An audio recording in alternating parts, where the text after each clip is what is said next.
بسم اللہ الرحمن الرحیم۔ دیکھیے، کن احد السبع کا جو پہلا پارٹ تھا وہ تو ہو گیا ہے۔ کن احد السبع کا سیکنڈ پارٹ دیکھیے، کن احد السبع سات میں سے کوئی ایک ہو جاؤ، کوئی ایک بن جاؤ، یہ ترجمہ پہلے بھی کرایا جا چکا ہے۔ اور یہ 7 لوگ جو عرش کے سائے میں ہوں گے، ان میں سے ایک شخص کا تذکرہ پیچھے ہو چکا ہے، امام عادل۔ نمبر 2، سلیمان نے کہا والثانی یا اولادی، دوسرا یعنی دوسرا شخص، اے میرے بچوں، شابن، ایک ایسا نوجوان ہے، نشأ فی عبادت اللہ تعالی، جو اللہ تعالیٰ کی عبادت میں، اس کی طاعت و فرما برداری میں پروان چڑھا ہو، پلا بڑھا ہو، یعنی اس کی تربیت ہی بچپن ہی سے اس کی تربیت ہوئی ہو کہ وہ عبادت، اللہ تعالیٰ کی طاعت و فرما برداری، گناہوں سے یا غلط چیزوں سے، اللہ تعالیٰ کی نافرمانی سے بچتا ہو، بچپن ہی سے اس کی پرورش ایسی کی گئی ہو کہ عبادت کی محبت اس کے دل میں داخل ہو گئی ہو، گناہوں سے نفرت جو ہے اس کو بچپن ہی سے ہو گئی ہو، تو اس کی پرورش بچپن ہی سے ایسے کی جائے کہ جہاں اس کو بچپن ہی سے بچایا جائے کہ یہ غلط ہے، یہ صحیح ہے، اس سے اللہ خوش ہوتا ہے، اس سے اللہ ناراض ہوتا ہے، نماز کی عمر کو پہنچا تو نماز پڑھو، اس کا یہ فائدہ ہے، نہ پڑھنے کا یہ نقصان ہے۔ مطلب بچپن ہی سے اس کو نیک بنانے کی کوشش ہوئی ہو، اس کی پرورش پرورش ہی بچپن سے جو ہے ایسی ہوئی ہو، اس لیے یہاں پہ کہا۔ نشأ ینشؤ کا ترجمہ ہوتا ہے پروان چڑھنا، پلنا، بڑھنا، اور کبھی کبھی زیادہ ہونے کا بھی ترجمہ اس میں ہوتا ہے، جیسے کہ بارش ہوئی اور زیادہ کیچڑ ہو گیا تو اس کے لیے بھی بولتے ہیں نشأ وحل کثیر، بہت زیادہ کیچڑ ہو گیا۔ شاب نشأ فی عبادت اللہ تعالی، ایسا نوجوان جو اللہ تعالیٰ کی عبادت و اطاعت میں پروان چڑھا ہو، پلا بڑھا ہو۔ آگے دیکھیے، ہنالک وقف الشیخ، اس وقت شیخ رک گئے۔ وقف یقف، ٹھہرنا، رکنا، یعنی اپنا جو سلسلہ انہوں نے جاری رکھا ہوا تھا کہ نمبر 1، نمبر 2، تو نمبر 2 کے بعد وہ رک گئے۔ ہنالک وقف الشیخ، شیخ تھوڑی دیر کے لیے ٹھہر گئے، رک گئے۔ وقال، اور کہا، یمکن کل واحد منکم یا اولادی، اے میرے بچوں، تم میں سے ہر ایک کے لیے یہ ممکن ہے، ان یکون ذلک الشاب السعید، کہ وہ ایسا خوش نصیب نوجوان بن جائے، یعنی تم میں سے ہر کوئی ایسا نوجوان بن سکتا ہے، تم میں سے ہر کوئی، ابھی تم لوگ بچے ہو، اور ہر کوئی تم میں سے چاہے گا تو وہ ابھی سے وہ اللہ تعالیٰ کی عبادت اور اطاعت میں اپنے آپ کو بڑا کر سکتا ہے۔ ہر کسی کے لیے ممکن ہے، تم میں سے ہر ایک کے لیے ممکن ہے کہ وہ ایسا خوش نصیب نوجوان بن جائے۔ آگے دیکھیے، کہہ رہے ہیں وَلَٰكِنْ إِذَا ضَيَّعْتُمْ فُرْصَةَ الشَّبَابِ، لیکن اگر تم جوانی کے موقع کو ضائع کر دو گے، جوانی کا موقع گنوا دو گے، ضائع کر دو گے، برباد کر دو گے،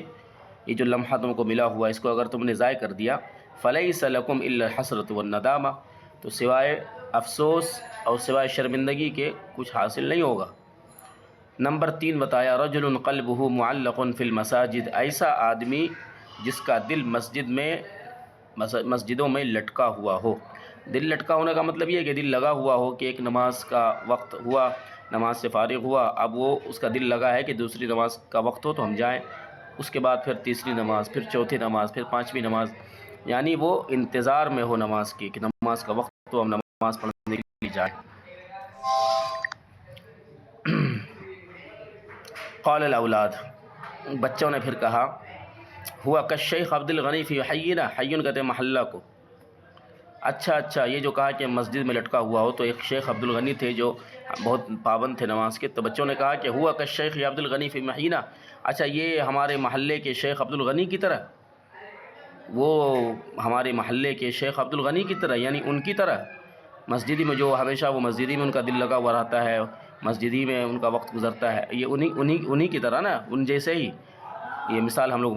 جب کوئی مثال سامنے آتی ہے تو ہم لوگ کہتے ہیں کہ اچھا وہ فلانے کی طرح، تو بچے نے کہا کہ اچھا یہ شیخ عبد الغنی کی طرح جو ہمارے محلے کے ہیں۔ فَإِنَّهُ لَا يَرْتَاحُ إِلَّا إِلَى الْمَسْجِدِ، وہ تو مسجد ہی میں آرام کرتے ہیں، وہ آرام بھی مسجد ہی میں کرتے ہیں۔ إِنَّهُ لَا يَرْتَاحُ إِلَّا إِلَى الْمَسْجِدِ، وہ مسجد ہی میں آرام کرتے ہیں، نہیں آرام کرتے ہیں مگر مسجد میں، یعنی مسجد ہی میں ان کا آرام بھی وہ کرتے ہیں، مسجد ہی میں وہ آرام بھی کرتے ہیں۔ وَلَا تَفُوتُهُ جَمَاعَةٌ، ایک جماعت، کوئی بھی نماز جماعت سے ان کی نہیں چھوٹتی ہے، یعنی با جماعت نماز ادا کرتے ہیں، کوئی بھی نماز جماعت سے ان کی فوت نہیں ہوتی ہے، یعنی جماعت کے ساتھ وہ نماز کو ادا کرتے ہیں۔ وَلَا نَظُنُّهُ يَبِيتُ إِلَّا فِي الْمَسْجِدِ، اور ہمیں تو ایسا لگتا ہے کہ وہ مسجد ہی میں رات بھی گزارتے ہیں۔ لفظی ترجمہ کیا ہوگا؟ لا نظنہ، ہمیں نہیں لگتا ہے، یبیتو کہ وہ گزارتے ہیں، رات الا فی المسجد، مگر مسجد میں، یعنی ہمیں تو ایسا لگتا ہے کہ وہ رات بھی مسجد ہی میں گزارتے ہیں، ہمارا یہ ماننا ہے کہ وہ رات بھی مسجد ہی میں گزارتے ہیں۔ اس طرح کی عبارت اور اس کا ترجمہ اس طرح آپ کر سکتے ہیں۔ آگے دیکھیے سلیمان نے کہا لا یا اولادی، نہیں ہے میرے بچوں، یعنی ایسا نہیں ہے تم جو کہہ رہے ہو کہ مسجد میں رات گزارتے ہیں، ایسا نہیں ہے۔ وَلَكِنَّهُ مُحَافِظٌ عَلَى الصَّلَوَاتِ وَالْجَمَاعَةِ، عَلَى الصَّلَاةِ وَالْجَمَاعَةِ، ہاں یہ بات ضرور ہے کہ وہ نماز اور جماعت کے پابند ہیں۔ وَقَدْ أَخْبَرَنِي أَنَّهُ مَا فَاتَتْهُ صَلَاةٌ فِي جَمَاعَةٍ مُنذُ 10 سنوات أو أكثر، اور مجھے معلوم ہوا ہے، قد اخبرنی، مجھے پتہ چلا ہے یا مجھے معلوم ہوا ہے کہ باجماعت نماز ان کی 10 سال یا اس سے زیادہ سالوں سے کبھی نہیں چھوٹی، کبھی فوت نہیں ہوئی، یعنی ایک بھی نماز باجماعت ان کی 10 سال یا اس سے زیادہ سے فوت نہیں ہوئی، یعنی 10 سال یا اس سے زیادہ کا عرصہ ہو چکا ہے، ایک بھی نماز ان کی جماعت سے فوت نہیں ہوئی۔ بہت سارے لوگ نماز کی پابند ہوتے ہیں لیکن ان کی نماز کبھی 1 رکعت کبھی 2 رکعت چھوٹ جاتی ہے، لیکن کہہ رہے ہیں کہ ایک بھی رکعت ان کی نماز نہیں چھوٹی، ایک بھی نماز ان کی جماعت سے فوت نہیں ہوئی، وہ باجماعت نماز ادا کرتے ہیں۔ چوتھا آدمی کہا رجلان تحابا فی اللہ، ایسے 2 شخص جو آپس میں اللہ کے لیے ایک دوسرے سے محبت رکھتے ہوں، یعنی دنیاوی ان کا کوئی فائدہ نہ ہو، دنیاوی کوئی غرض نہ ہو، کوئی مال کے لیے محبت رکھتا ہے، کوئی زمین جائیداد کے لیے، بہت سے دنیاوی بہت سارے ایسے امور ہیں، ایسے مفاد ہیں جن کے لیے انسان ایک دوسرے سے تعلق کرتا ہے، اور جب وہ کام ہو جاتا ہے تو وہ پھر وہ نظر انداز اس کو کر دیتا ہے، اور کہتے بھی ہے کہ مطلب نکل گیا تو پہچانتی نہیں، تو بہت سارے لوگ کام کے لیے ہی وہ، اور ایک اور شعر ہے کہ دیکھیے شعر میرے ذہن سے نکل رہا ہے، خیر لیکن اسی کے تعلق سے وہ شعر ہے، ہاں ہوگی ان کو ضرورت میری آج پھر، ہوگی ان کو ضرورت میری آج پھر، بے ضرورت یہاں پوچھتا کون ہے۔ تو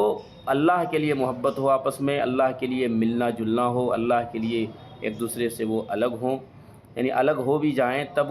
بھی وہ محبت دل میں قائم رہنی چاہیے، ایک خلوص خالص محبت جس کو کہتے ہیں، اللہ کے لیے آپس میں ایک دوسرے سے محبت رکھتے ہوں، یعنی اللہ کی رضا کے لیے، اجتماع علیہ، اسی محبت پر ان کا ملنا جلنا ہو، اسی محبت پر وہ دونوں ایک جگہ جمع ہوں، ایک دوسرے سے ملیں، وتفرق علیہ، اور اسی محبت پر ان کی جدائیگی ہو، الگ ہو۔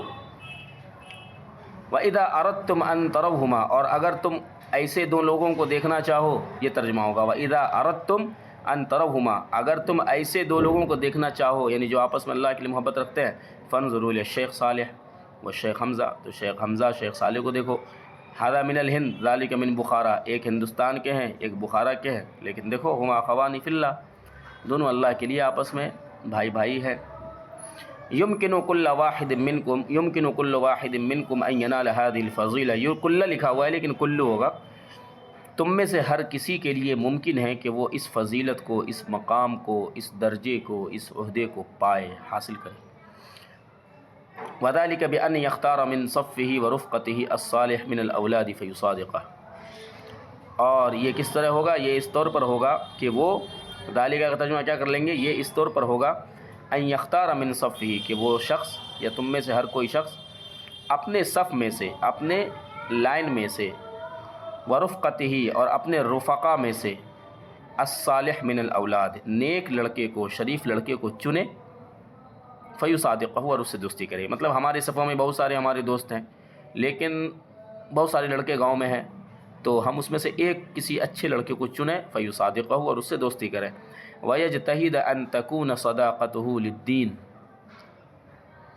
اور وہ یہ کوشش کرے، یا اس کی کوشش یہ ہونی چاہیے، ان تکون صداقتہ للدین، کہ اس کی دوستی صرف دین کی خاطر ہو، دنیاوی کوئی غرض نہ ہو۔ نمبر 5، یہ شخص بھی عرش کے سائے میں ہوں گے، کون؟ رجل اقتدى بیوسف فی العفۃ والامانہ، کہ پاک دامنی میں اور امانت داری میں وہ آدمی یوسف علیہ السلام کی اقتدا اور پیروی کرے۔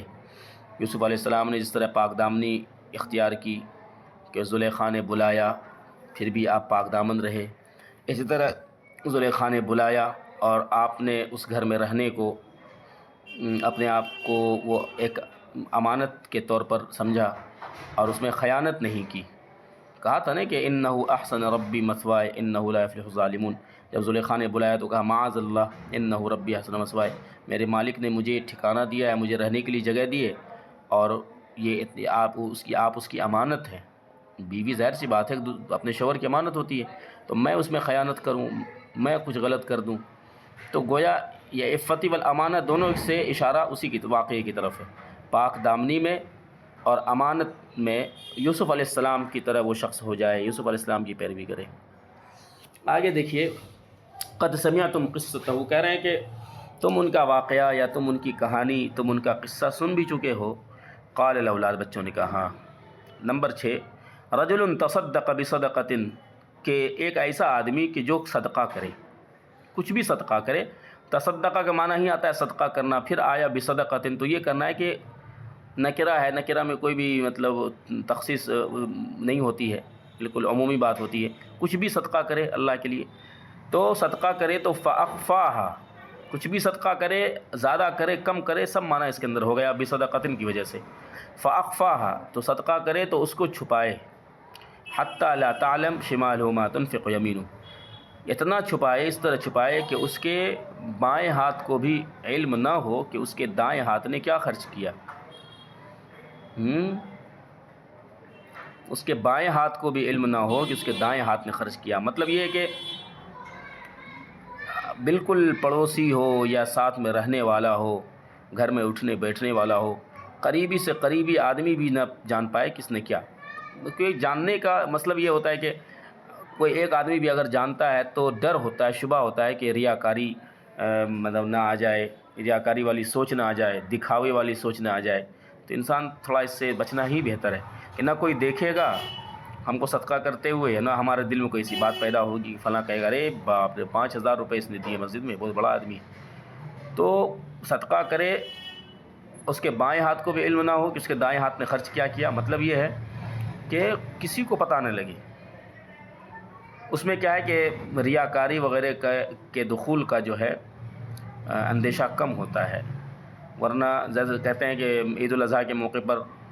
کبھی کبھی لوگ اللہ کی رضا کے لیے تم قربانی کرو، لیکن اچھے سے اچھا وہ خصی بکرا جب آتا ہے تو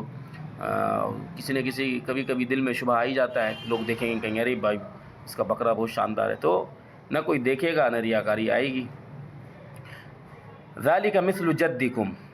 اور اس کی سب سے بہترین مثال تمہارے دادا ہیں۔ لفظ ترجمہ کیا ہوگا؟ ذالک مثل جدکم، یہ تمہارے دادا کی مثال ہے، یہ تمہارے دادا کی طرح، یعنی جیسے کہ تمہارے دادا، یا اس کی مثال بہترین تمہارے دادا ہیں، یہ ترجمہ آپ کر سکتے ہیں۔ ذالک مثل جدکم، یہ تمہارے دادا کی طرح، یعنی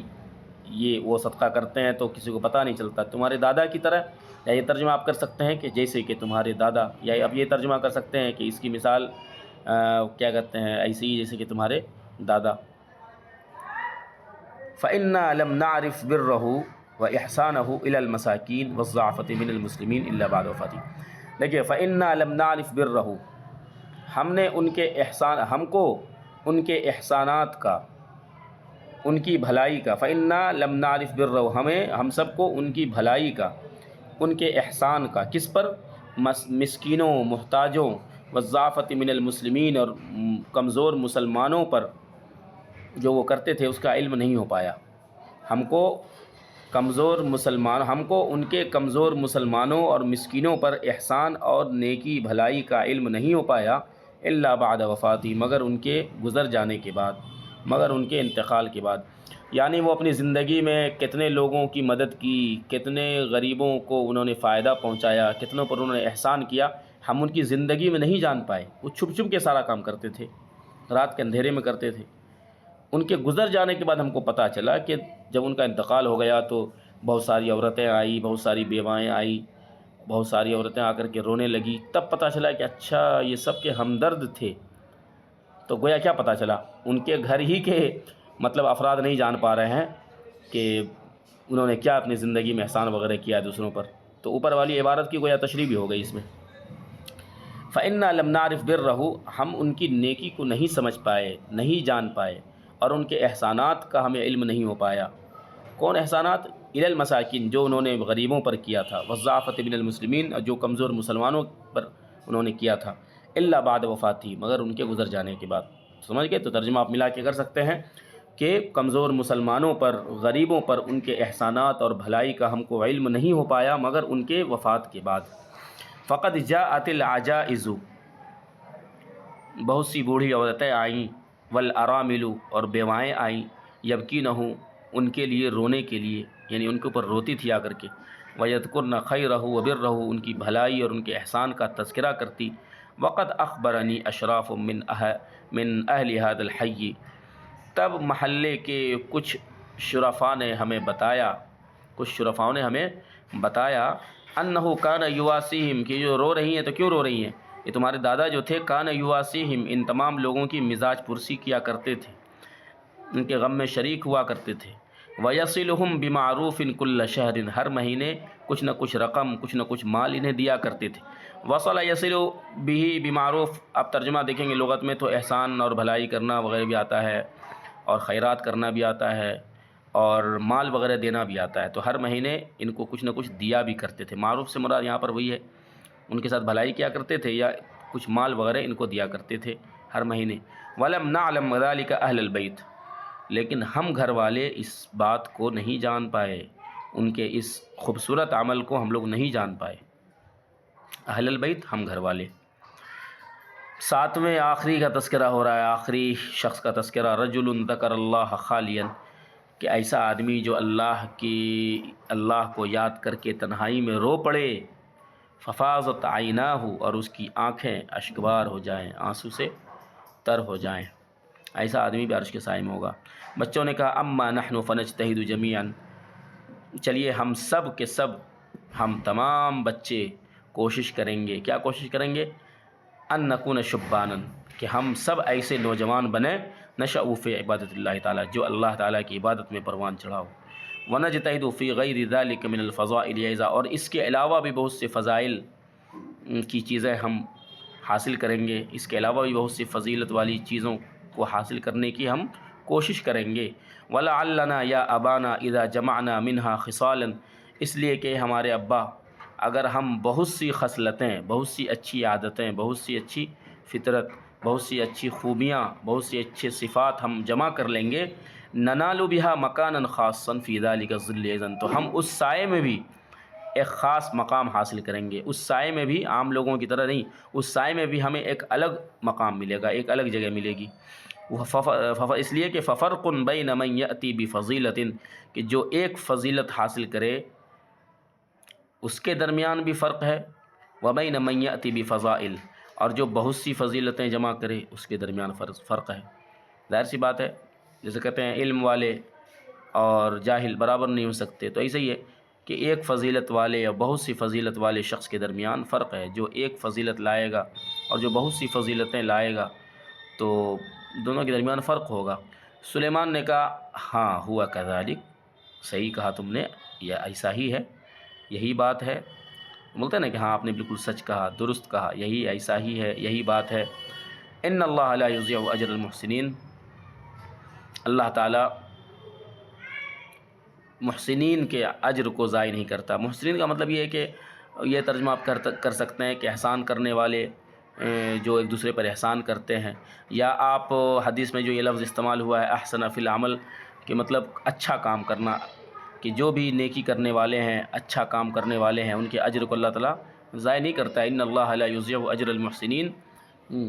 احسان فی العمل یعنی اچھی طرح عمل کرنے والے کو، اچھا کام کرنے والے کے اجر کو اللہ تعالیٰ ضائع و برباد نہیں کرتا۔ لا تظلم نفس شیئا، اور کسی بھی شخص پر، کسی بھی ذات پر کچھ ظلم نہیں کیا جاتا ہے۔ آیا ان اللہ لا یظلم الناس، اللہ تعالیٰ لوگوں پر ظلم نہیں کرتا، ولکن الناس انفسهم یظلمون، وہ خود کرتے ہیں اپنے آپ پر ظلم، نافرمانی کرتے ہیں پھر اس کی سزا ملتی ہے ان کو، تو کہتے ہیں اللہ ظلم کر رہا ہے۔ تو وہی بات کہی، لا تظلم نفس شیئا، کسی پر ویسے بھی اللہ تعالیٰ ظلم نہیں کرتا ہے۔ اور کبھی کبھی تظلم کا ترجمہ تنقص بھی ہوتا ہے، کمی کرنا۔ یہ تہذیب الاخلاق جب ہم لوگ پڑھ رہے تھے تو اس میں ایک حدیث آئی تھی، وہاں پر استعمال ہے کہ لا تظلم، تو وہاں پر لا تنقص کا معنی ہے کمی، کہ کسی بھی ذات کے کسی عمل میں ذرہ برابر بھی کمی نہیں ہوتی ہے، کمی نہیں کی جاتی ہے، یعنی اس کے ساتھ انصاف والا معاملہ ہوتا ہے، اللہ تعالیٰ محسنین کے اجر کو ضائع نہیں کرتا. لا تظلم لا تنقص نفس شیئا، اور کسی کے عمل میں ذرہ برابر بھی کمی نہیں کی جائے گی یا کسی پر ظلم نہیں کیا جائے گا ذرہ برابر بھی. دونوں ترجمہ آپ کر سکتے ہیں. ٹھیک ہے، چلیے پھر کل اگلے سبق میں انشاءاللہ ملاقات ہوگی. السلام علیکم ورحمۃ اللہ وبرکاتہ.